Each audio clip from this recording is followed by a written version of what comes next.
Okay, hello. It's 8:30. Welcome to the weather update, November 21st, 2020. A mild day across our area today, very mild. Warmer than we said, and it's still mild out there. We're still in the mid 50s out there with no sea breeze. If you look at the winds here, you'll see they're all from the northwest. Dew points are low, though. Dew points down to the 30s. So this is symbolic of this is a little backdoor front coming through. You'll see in a minute when we look at the map. But we're going to take a look at the high temperatures today across the area because it was a warm one. So across the area today, we got up into the mid 60s across the area, mid 60s. So they're saying low 60s, but we got into the mid 60s. 64 at Carl Place, 65 at Farmingdale, 64 at Islip, even on the South Shore, 67 in Mastic Beach, 64 at West Hampton. No sea breeze at all today. Central Park hit 64. JFK hit 66. LaGuardia hit 65. Going into New Jersey, where it was even warmer than that. New Jersey, 66 in Toms River at the airport, 68 in Toms River proper. So just warm all over. Very mild day today. Much warmer than it was supposed to be. Again, just another sign of the warmth that we have been dealing with this whole fall here. And we're going to look at some of the temperatures for. We're going to see if anything was. We're going to look at this because I think the National Weather Service had something up here for. Let's see if there are any. No. This was November 19th. Okay, so I pretty much I think covered everything here on this end of it. So you'll see there's some light, very light rain showers that aren't even reaching the ground. Looking at the satellite, you'll see again just plenty of clouds around. And this is what I'm talking about with this front that is trying to get through. It's a backdoor front. And it's moving really slowly. It's going to wind up stalling out probably right over us just to our south tomorrow. If we go to the Weather Prediction Center and look at the weather map there, you will see that you can see that this front is, actually has the front through, believe it or not, I guess. But you can see it's stalled out to the south, basically. So this means that we're going to be dealing with some clouds and some showers and above normal temperatures dropping a little more tomorrow. But if we look at the climatology, we'll see how much above normal we were today, just so we can look at the climatology at Islip, just to show you. So the most recent report from Islip here, a high at Islip. Yes, Islip set a record today, 65, record high. So it actually tied it. Did it tie it? It tied the record. So Islip tied the record of 65 in 1991. So it did tie the record. So we did have a record tied today. I had a feeling we might. The normal high is supposed to be 51. So we were almost 15 degrees above normal, which is really quite a lot above normal for this time of the year.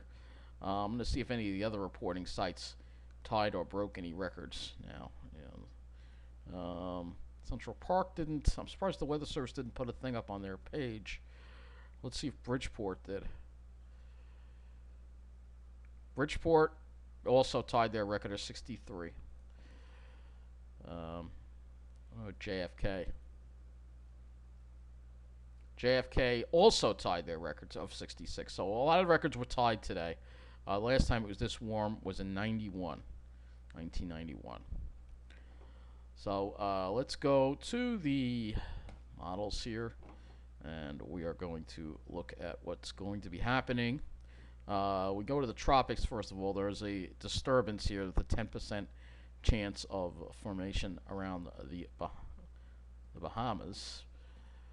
So let me go to the. I'm gonna just make this the North American region here, and we are going to look at the upper air.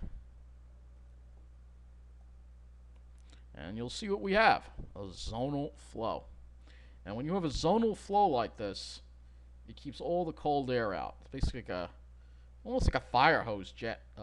This is a term that's a lot of meteorologists use because it's like a fire hose literally coming into the Pacific there and just going right across the whole country like that. So that kind of keeps everybody above normal. Cold air is trapped up here, can't come down, and therefore we are above normal. And that is why we are above normal. So moving it along here, you will see a trough finally develop as we head into tomorrow night, and this is going to help bring a cold front through on Monday and bring a brief cool down to near normal temperatures before another ridge builds and we go above normal again. And you can see, according to the long range, this pattern just, it looks like there is a deeper trough. It looks like it wants to cut off, but no real cool downs per se. You'll notice this jet stream just doesn't, there's a lot of troughiness in this area, which usually means if there's troughiness in this area, so you'll see that there is a bit of a change from the fire hose we have now to more of a trough in the Gulf of Alaska. But when you have a trough in the Gulf of Alaska, this also ties up the cold air, because again, if we draw this out, you will see that the cold air is literally trapped. It can't come down. There's no cross-polar flow to bring it down. So literally all you're getting is modified Pacific air. You're not getting any cold air. And so no real cold air in sight. I know one of my viewers does not like the cold. I appreciate his opinion, but it's not normal. It's not normal. It is definitely not normal to see this kind of pattern. And we keep seeing it over and over again. And it's all because of climate change. Here's the European model. Same deal. Little trough comes through, but then we got the ridging again. And it does develop toward the end of the period a deep trough, but there's no cross-polar flow with it, which means it's kind of cut off. So going back to the GFS, looking at the surface, we will go ahead and look at the CONUS view so we can get an idea of what's going to be transpiring at the surface, or at least what the models think is going to be transpiring at the surface. We already saw the upper air pattern.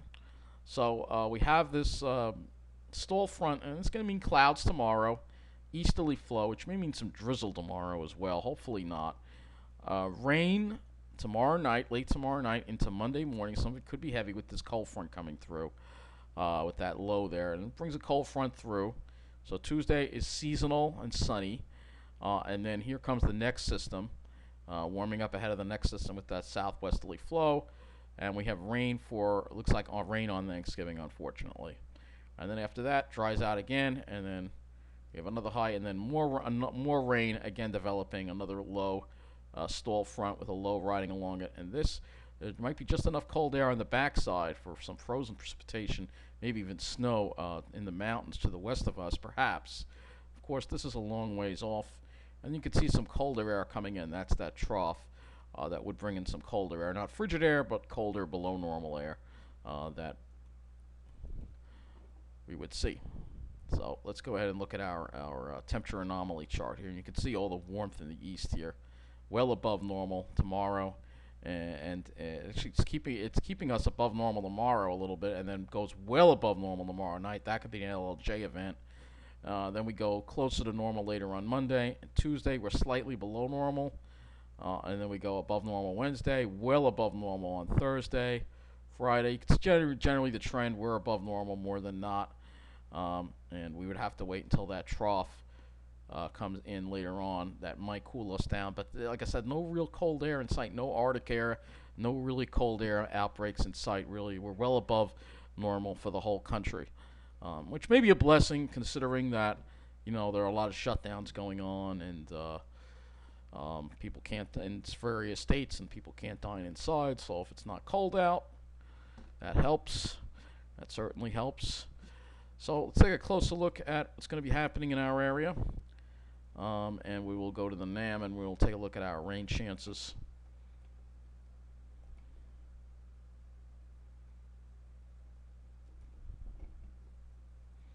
So you can see what's going to be happening tomorrow. We have this rain approaching. I'm hoping it'll stay dry most of the day. But rain probably won't start developing until after 8, 9 o'clock. And then we'll see some rain over our area with this front. And then it's going to be taking place late tomorrow night into the first part of Monday, and then it starts tapering off and should be dry by the afternoon. And then Tuesday we have cooler air moving in, and then that doesn't obviously go that far out. But we can also look at the HRRR as far as precipitation goes as well for tomorrow. This is the 0Z run. We have about 21 hours of it. That's all we have. This is the HRRR. And you can see this only goes out to 21Z. But again, it keeps us fairly dry across the area. I wish we could get a little further out on that. I can look at the 18Z.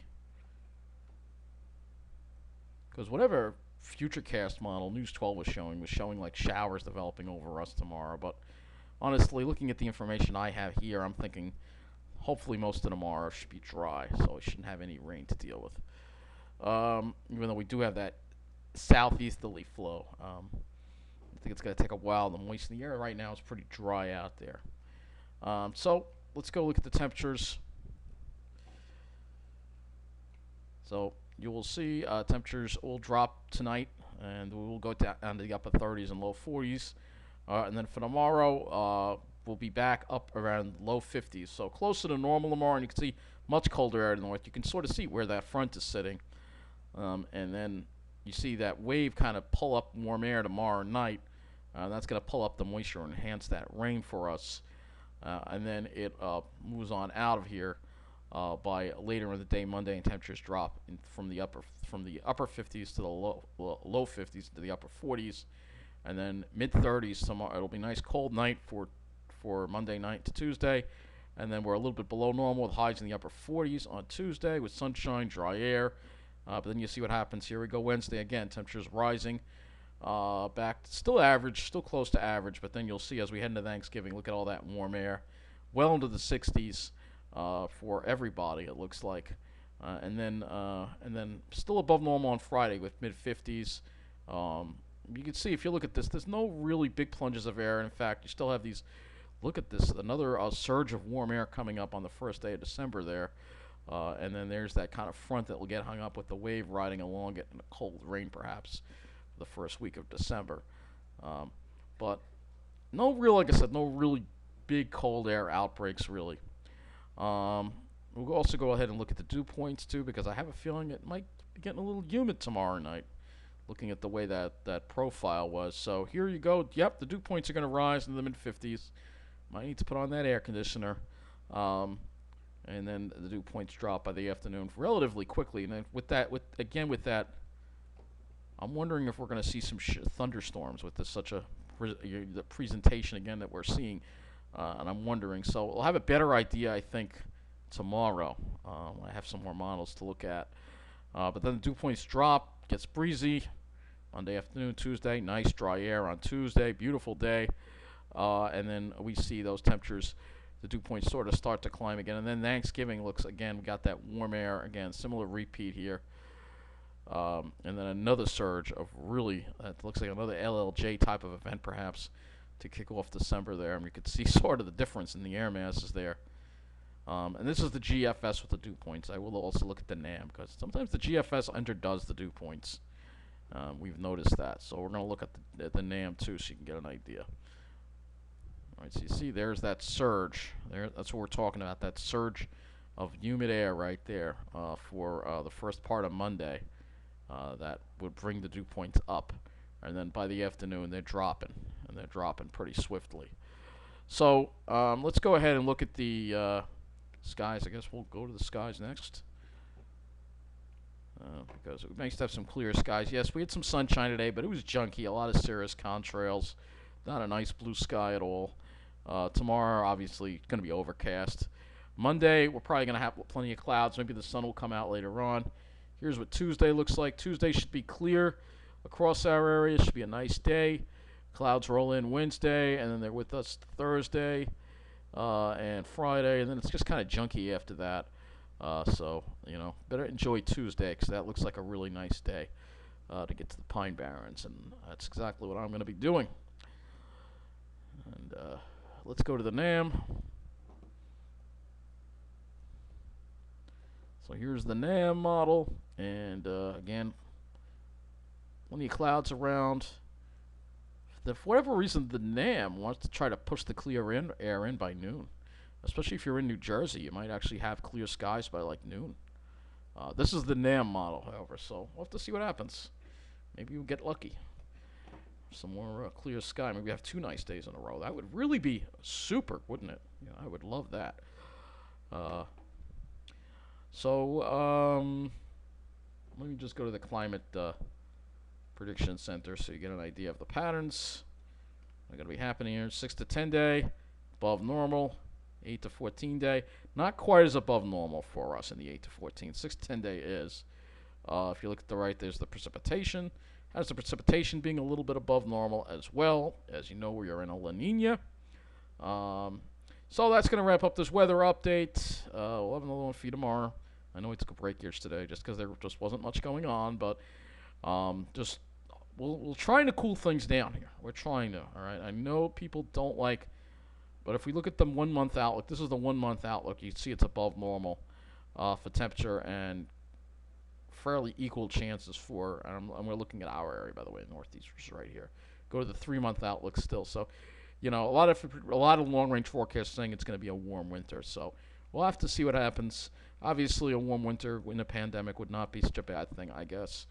But again, it's not normal. But at the same time, you really don't want to deal with, crippling snowstorms, blizzards, and cold snaps of frigid air when we are dealing with a pandemic, especially if people can't eat inside, if we go back to that kind of shutdown again. And I hope not, but again, that all depends on people's behavior, That's not something any of us can control. It's not something I can control, but it's something all of you can control. You do the right thing, wear the mask when you're around others, don't be a mask hole, cover your nose. There's nothing more stupid than somebody wearing a mask and not covering their nose. Cover your damn nose. All right, that's all I have to say. That's it. Take care. Thank you for watching.